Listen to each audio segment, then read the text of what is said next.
Welcome back to Investing and Trading Live, sponsored by Trading Academy. As always, my name is Josh Lilliquist. On the last segment, we covered the futures market.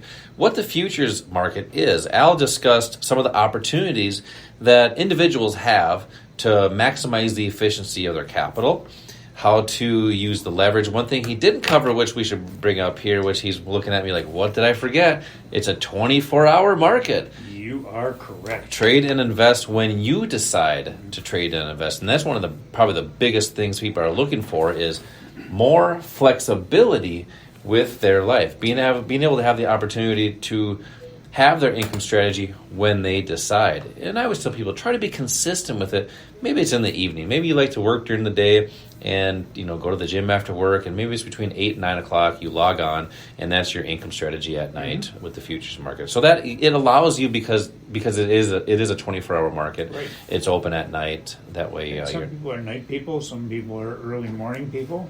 Yeah, and that's another opportunity. If you're an early morning person, market's open at 4 or 5 in the morning. It's an opportunity.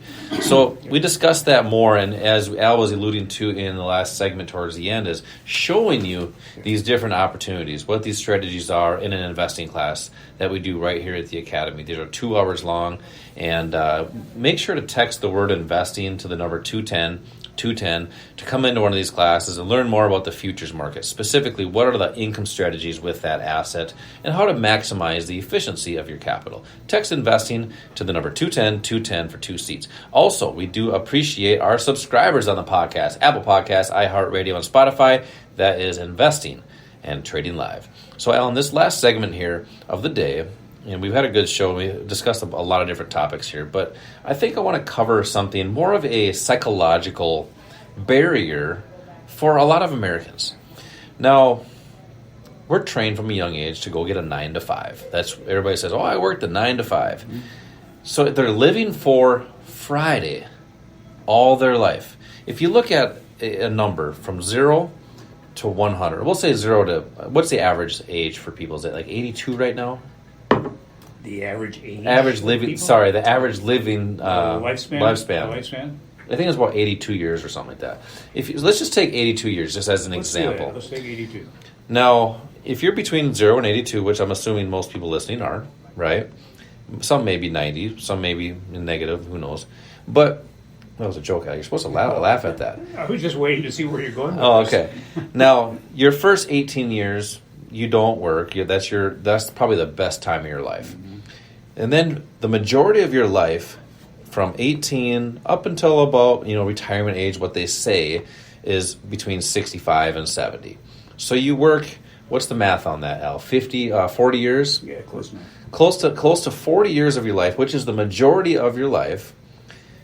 And then you hope to have enough to retire at that retirement time.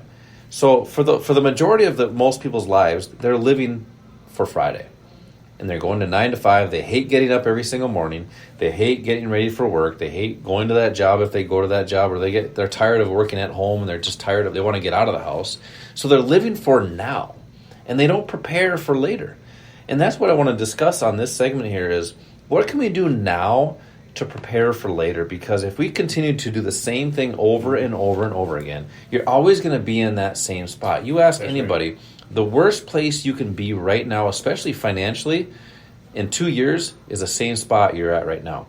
And I want you to discuss what can we do differently to really boost the opportunity to have more time of not just living paycheck to paycheck or living for every Friday, living for your life. Yeah, you just gave that stat there or you just made the comment that in 2 years you don't want to be in the same place you're in now. Mm-hmm. The reality is if you go back 2 years, a lot of people were better off 2 years ago than they are now. Yeah. If from the year 2020 to now, if your income hasn't gone up by 25%, you are behind. Inflation has beat you.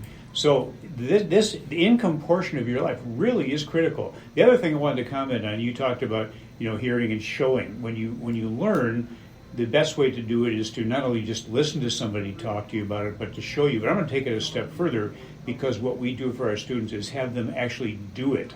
So it's hearing, showing, and then doing what you've learned and what you heard someone talk about. That's really critical, and that's what I think is one of the things that sets us apart is that we have, for students that want to, take a deeper dive in things, we actually have them trading. Even though they may not feel confident, maybe they don't know that much about what we're having them trade, but that's how you learn. And you learn by having somebody there watching you that can show you what you're doing right, show you what you are doing wrong. You also mentioned that people have maybe a 40-year investment horizon. Here's the sad thing, that if you don't know how to participate in all three market directions, only 20 years of that 40-year horizon do you have the opportunity to have a profit. Think about that. Half of your life you are either losing or breaking even or not making money. That's why we have such a retirement crisis. The other comment I want to make on being able to generate short-term income, again, getting back to Peter Lynch saying if you need money within 1 or 2 years, you shouldn't be in the stock market.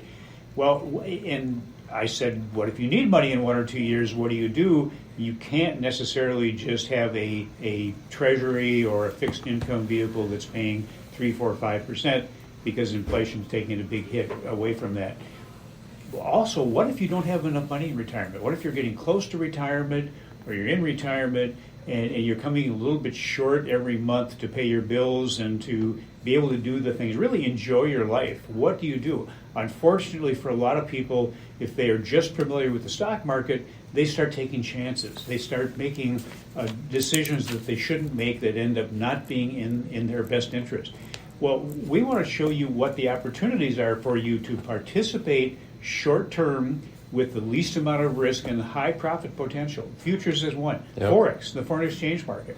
A lot of people don't know what that is. And these workshops, when I mention Forex or for the foreign exchange market, a lot of people go, what is that? Mm-hmm. It's the largest market there is. It's the biggest financial market out there. The Forex market trades about $6 trillion a day, more than all the stock markets combined. Yet most people don't know about it. Yeah. And what Wall Street is teaching you is to just concentrate on stocks or mutual funds or exchange traded funds, which are just combinations of stocks. What if somebody likes stocks? What can they do with options and still be in the stock market? Well, options can be used as a stock replacement. It can be used as a way of boosting the returns of a stock, and as importantly as both of those, it can be used as protection. With options, you're trading options on something. It's a contract you trade on what we call an underlying. Typically, it's a stock.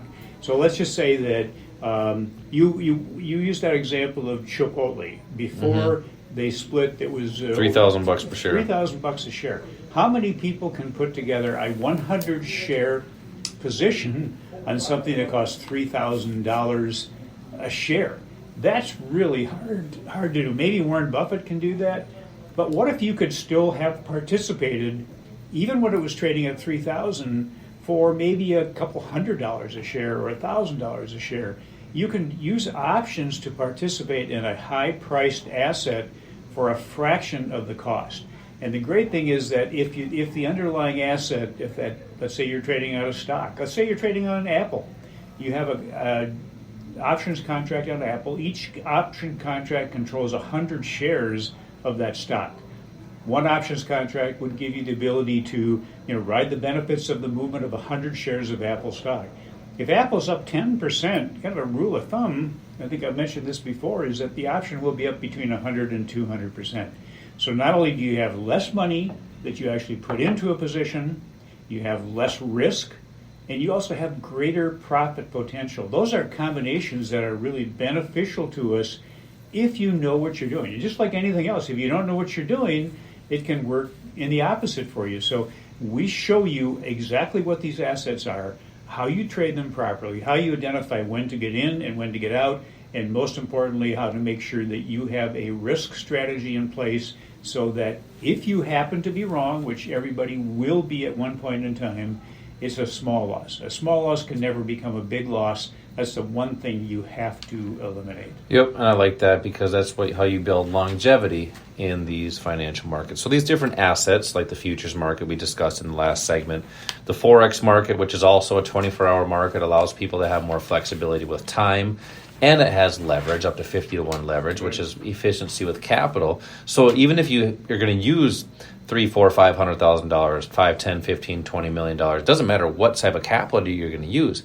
it would make more sense to be efficient with it and just use less because it'll act like more. For example, a $2,000 account at 50 to 1 leverage will control up to $100,000 in the market.